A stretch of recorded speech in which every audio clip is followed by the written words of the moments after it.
नमस्कार। आज हमारे फेसबुक पेज डिजिटल साथी पर हमारे बीच हैं बीपीएचसी कालसी के incharge medical officer doctor Rajiv Dixit ji. तो इनसे हम कोरोना वायरस महामारी के बारे में थोड़ा जानकारी लेंगे और जौनसा बावर क्षेत्र में किस तरह कोरोना वायरस महामारी के चलते क्या कदम उठाए हैं स्वास्थ्य विभाग ने और ये फ्रंटलाइन वर्कर कोरोना वॉरियर हमारे कैसे काम कर रहे हैं। तो डॉक्टर राजीव दीक्षित जी, ये हमारे बीच अभी जौनसा पावर क्षेत्र में कोरोना वायरस महामारी के चलते लोगों का किस प्रकार रुझान रहा है, लोगों ने क्या उसको गंभीरता से लिया है?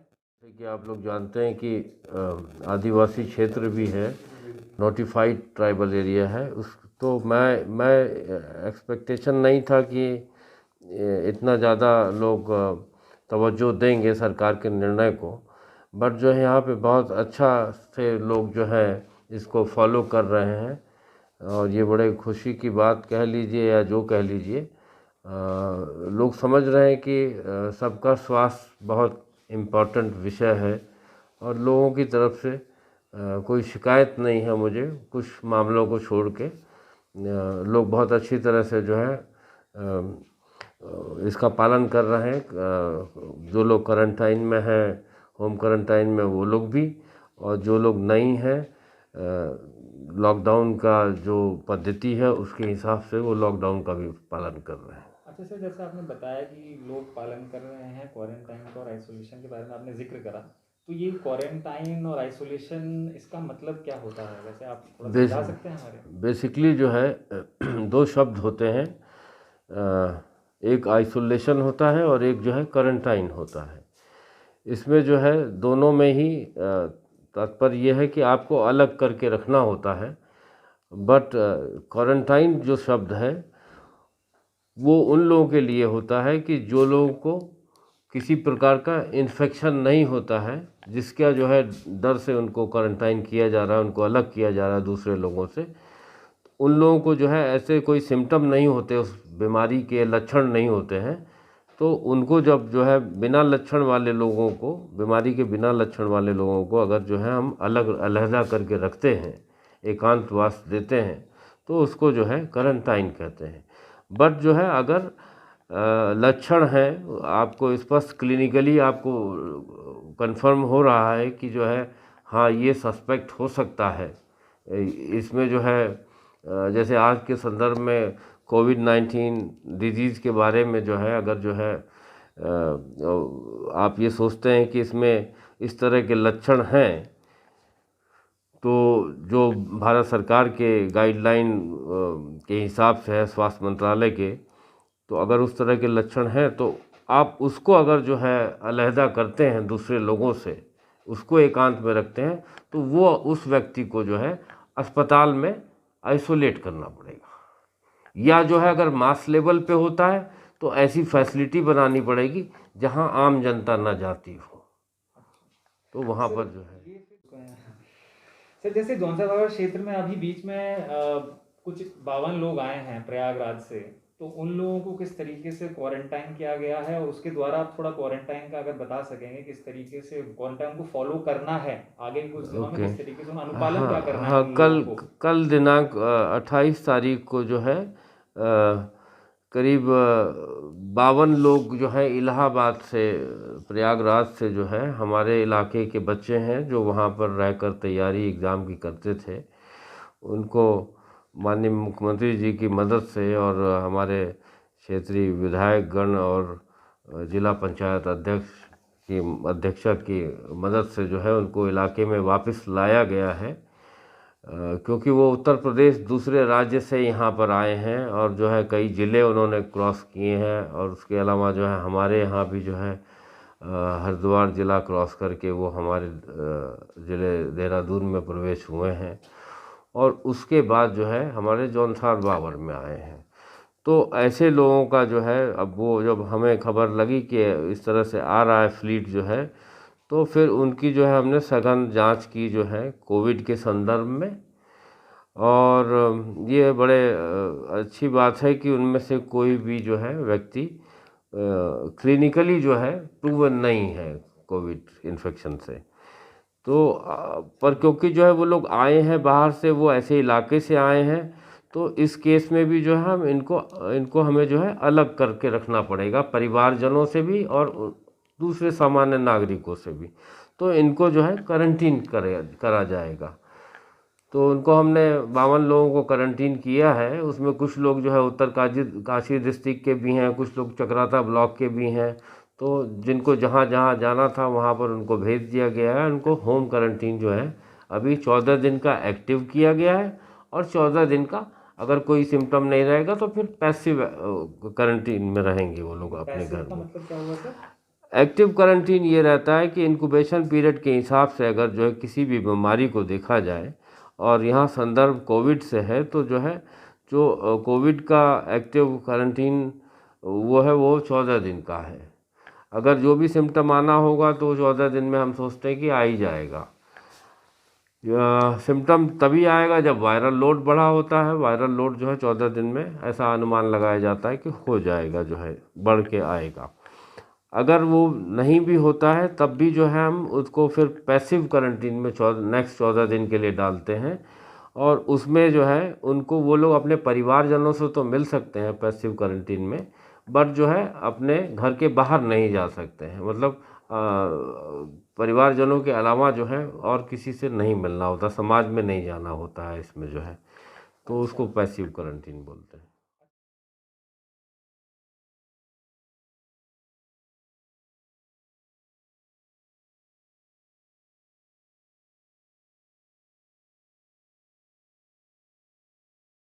अच्छा सर, ये आप लोग जैसे यहाँ पे भी कोरोना महामारी के दौरान आप लोग फ्रंट लाइन में काम कर रहे हैं, और हमारे माननीय प्रधानमंत्री जी ने हम लोग कोरोना वॉरियर बुलाया है, और आप सही में एक योद्धा की तरह काम कर रहे हैं आप लोग और आपका स्टाफ। तो उसके संदर्भ में मैं आपसे पूछना चाह रहा था कि आपके पास जो स्वास्थ्य से संबंधित जो प्रोटेक्टिव गियर है, तो वो क्या पर्याप्त मात्रा में आपके पास आ रहा है, नियमित रूप से आ रहा है? जैसे आशाएं जो गांव में सर्वेलेंस टीम कर रही हैं उनके पास नियमित रूप से आ रहा है, और आप लोगों के पास जो यहाँ पे ब्लॉक पीएचसी में, तो उसके बारे में आप थोड़ा देखिए, बताना क्योंकि चाहेंगे? सब चीज़ें बहुत अचानक हुई, सब जो है फिर उसके बाद हमें लॉकडाउन के दौर से भी गुजरना पड़ रहा है, और ये क्योंकि बहुत मास लेवल का हिसाब किताब है, तो जितनी हमें ज़रूरत है, ऑफ कोर्स हमें कोई कमी नहीं है, शासन ने हमें सब चीज़ें मुहैया करा रखी हैं। जो भी ज़रूरत की चीज़ें हैं शासन ने हमें सब मुहैया कराई हुई हैं। हाँ, थोड़ा बहुत कमी बेसी चलता है, क्योंकि वो हम लोग कर लेते हैं उसको जो है किसी भी तरह से जो है, और पर धीरे धीरे जैसे जैसे समय जा रहा है वो भी जो है कमी बेसी पूरी की जा रही है शासन की तरफ से। हमेशा जो है सीएमओ साहब देहरादून की तरफ से या जो है हमारे अपने विभाग की तरफ से जो है कोई कमी नहीं है किसी चीज़ की। अच्छा सर, डॉक्टर साहब, ये आपसे थोड़ा हम पूछना चाह रहे थे कि जैसे आपका जौनसार बाबा क्षेत्र में कम से कम 12-15 साल से आपका यहाँ पे अनुभव रहा है, तो स्वास्थ्य के संदर्भ में आपसे हम थोड़ा स्वास्थ्य व्यवस्था के बारे में थोड़ा जानकारी लेना चाह रहे थे कि आपको क्या लगता है यहाँ पे कोरोना के महामारी के संदर्भ में, और वैसे भी स्वास्थ्य व्यवस्था के संदर्भ में, जैसे लोग कहते हैं यहाँ की स्वास्थ्य व्यवस्था थोड़ी पिछड़ी हुई है, उसके संदर्भ में आपको क्या लगता है कि यहाँ पे क्या चीज़ें होनी चाहिए और क्या मुहैया कराना चाहिए एक स्वास्थ्य व्यवस्था को सक्रिय बनाने के लिए? अब जैसे स्वास्थ्य के संदर्भ में जौनसार बाबर में आप लोग जानते हैं कि ये शुरू से ही बहुत वर्षों से शायद जो है बहुत आइसोलेट जगह रही है, अपने आप में ही जो है दुर्गम अति दुर्गम जगह यहाँ बहुत सारी हैं। लोगों का एक परसेप्शन भी बना हुआ है कि अब सब कुछ भाग्य भरोसे है, पर जो है विभिन्न सरकारों ने, खासतौर से अब वर्तमान सरकार या उससे पहले भी जो है काफ़ी काम हुआ है स्वास्थ्य पर। यहाँ पर हॉस्पिटल्स खोले गए हैं जगह जगह पर, क्लिनिक्स हैं सरकारी जो है, सब सेंटर्स जिनको हम बोलते हैं, तरह तरह के उसमें अपने क्रियाकलाप, टीकाकरण, और दूसरा जो है बीमारियों से भी जो है ओपीडीज चलती हैं। इसके अलावा समय समय पर जो है सचल वाहन के माध्यम से भी जो है सुविधाएं उपलब्ध कराती रही है सरकार जो है। बट अभी बहुत कुछ करने की ज़रूरत है, क्योंकि ये इलाका बहुत दुर्गम है। हमारे पास जो है मैन पावर की कमी है स्वास्थ्य में, ख़ास तौर से मेरे अपने इस हॉस्पिटल में यहाँ तो मैन पावर की बहुत ज़्यादा कमी है। हमें नर्सेज चाहिए जिससे हम 24 घंटे इसको रन कर सकें। इतना अब बिल्डिंग भी सामुदायिक स्वास्थ्य केंद्र के लायक बन चुका है, 2 साल से है हम लोग इसको इस्तेमाल कर रहे हैं। अब इसकी अधिसूचना भी जारी होनी है, मेरा ख्याल है कुछ समय में जो है वो भी जारी हो जाएगी। सब कुछ चेंज हो जाएगा, सब बेहतर हो जाएगा। थोड़ा हमें धैर्य भी रखना चाहिए, क्योंकि पहले तो कुछ भी नहीं था, अभी काफ़ी कुछ है हमारे पास।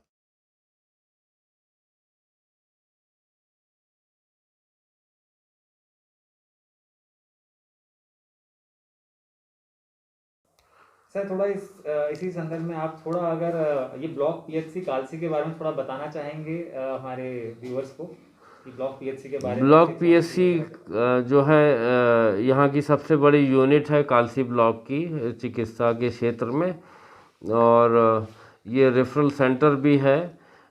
हमारे नागरिक यहाँ से लाइक कि सबसे पहले वो यहीं पर आते हैं, अगर जो है उनको गांव में सब सेंटर्स या सिटीज़ में इलाज नहीं हो पाता है, या जो है आगे आयुष्मान भारत के लिए भी रेफरल पे, अब तो सरकार ने उसको भी जो है चेंज कर दिया है, अब रेफरल की आयुष्मान भारत में ज़रूरत नहीं होती है।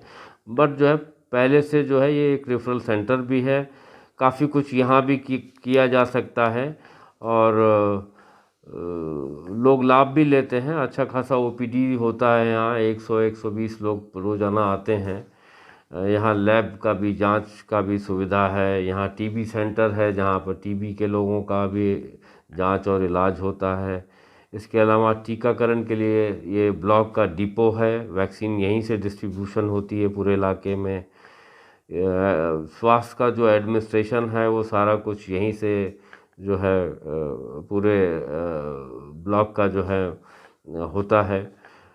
तो इट्स अ बिग प्लेस। बता रहे थे कि एनपी जो आप एनक्वास सर्टिफिकेशन और इसके बारे में बता रहे थे, थोड़ा आप ओके इसके ओके। बारे में बता दें और ये क्रियाकल्प के बारे जी में। जी, भारत सरकार में जो है माननीय प्रधानमंत्री मोदी जी द्वारा जो है एक उनका इनिशिएटिव है कायाकल्प।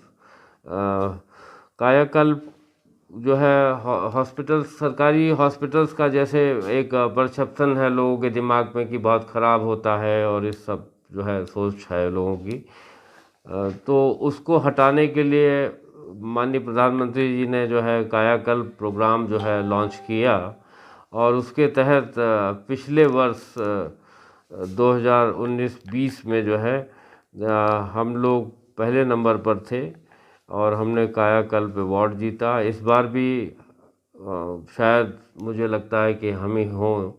अब अभी बीच में कोरोना का ये संक्रमण आ गया है, महामारी आ गई, तो उससे जो उत्तराखंड में है पीएचसी के जी लिए। जीपीएससी के लिए। इसके अलावा इस साल हमने एनक्वास के लिए भी अप्लाई किया था, वो भी हम उत्तराखंड में जो है पहली पीएचसी हैं जिसने एनक्वास सर्टिफिकेशन के लिए जो है किया है। ये क्वालिटी मानक है, एक जो है कि मिनिमम जो है हमारे पास ये क्वालिटीज़ हैं हमारे नागरिकों के लिए। तो उसका भी जो है सर्वे और सब कुछ हो गया है, एक्सटर्नल सर्वे भी हो गया, दिल्ली से लोग आए थे मिनिस्ट्री से, और उसका भी रिजल्ट वेट कर रहे हैं। वो भी शायद हमें हो जाएगा, ऐसा मैं आशा करता हूँ।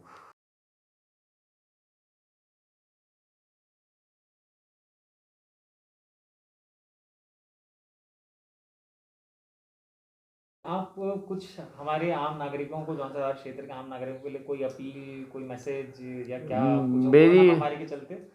मेरी जो अपील है वो यही है, जो ये कोविड-19 जो बीमारी है, इसको हल्के में ना लें। ये छुआछूत की बीमारी कह लीजिए आम शब्द में जो है, और बहुत ज़्यादा हाई लेवल का आपको जो है पर्सनल हाइजीन मेंटेन करना ज़रूरी है। इसके लिए एक दूसरे से सामाजिक तो नहीं, पर जो है शारीरिक आपको जो है दूरी बना के रखनी पड़ेगी इसमें जो है। और जैसे जैसे भारत सरकार या हमारे माननीय मुख्यमंत्री जी की तरफ से जो भी जो है घोषणाएं होती हैं इस संबंध में कि जो है क्या करना है क्या नहीं करना है, उसको बहुत ध्यान से उसको जो है अक्षरांश पालन करना ये बहुत ज़रूरी है, क्योंकि वो उससे ही जो है हम इससे लड़ पाएंगे, उससे ही हम अपने जीवन को बचा पाएंगे। धन्यवाद। बहुत धन्यवाद।